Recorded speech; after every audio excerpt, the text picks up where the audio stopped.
In the Gospel of John, there are 7 I am sayings, or 7 times that Jesus reveals his identity by using the language of I am.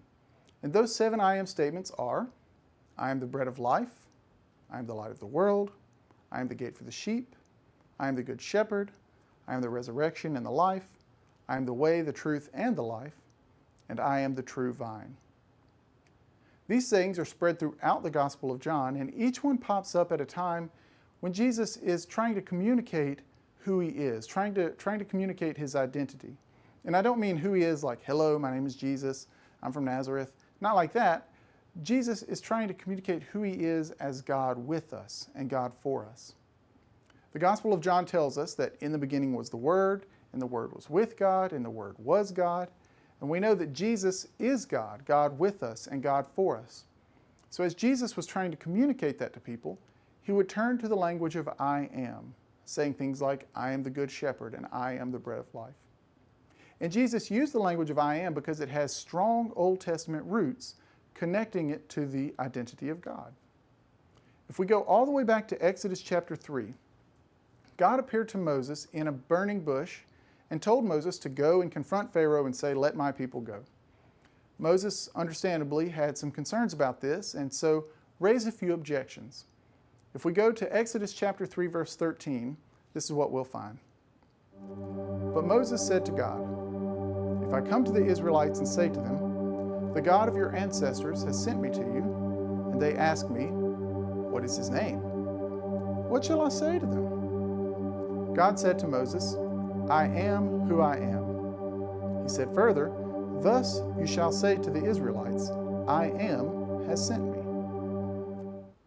God reveals God's name to Moses as I am, and tells Moses, if anyone asks, you say, I am sent me.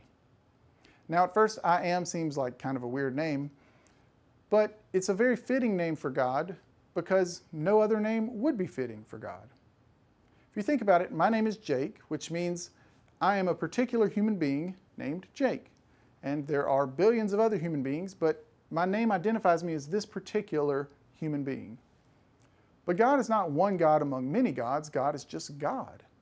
So God doesn't have a name like Susan or Margaret, identifying God as one God among others.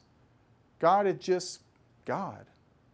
And by using the language of I am, God is telling us that God is pure existence. God is the essence of life and existence and being. And there is no name that could fit for who God is. God simply is. And so God tells Moses, I am who I am. And if anyone asks, you say, I am sent me.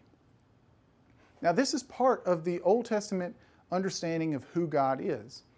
And so if we fast forward to the Gospel of John, here's Jesus, a Jewish rabbi, communicating mostly with Jewish people, trying to communicate to them his unique relationship with God the Father, and indeed that he is God with us. And so he reclaims that language from the Old Testament of the very name of God as I am, saying, I am the bread of life, or I am the good shepherd, or I am the gate for the sheep. But you'll notice in each of those statements, Jesus takes I am and pairs it with something practical and tangible from our daily life. We can understand gate, we can understand bread. And so Jesus takes the language of I am and ties it to something practical. But each one of those practical things also has deep Old Testament roots. So for example, Jesus says, I am the bread of life. Well, if we go back to the book of Numbers, when the people of Israel were wandering in the wilderness, they were very concerned they were going to have enough to eat. They were concerned they were going to starve out in the desert. And God provided them manna, or bread from heaven. Manna means what is it? They didn't really know what it was, but every day they would go out and the ground was covered with this flaky substance, and they would gather it up and bake it into cakes of bread. And so God sustained the Israelites in a time of crisis and need by providing them bread from heaven. And so when Jesus is trying to communicate with people, with us, his identity as God with us, he calls to mind Exodus, saying, I am, and he calls to mind the provision of God in the book of Numbers by reminding us that Jesus is the bread which can sustain our lives. Now I told you there are 7 I am statements, but I didn't tell you where to find them.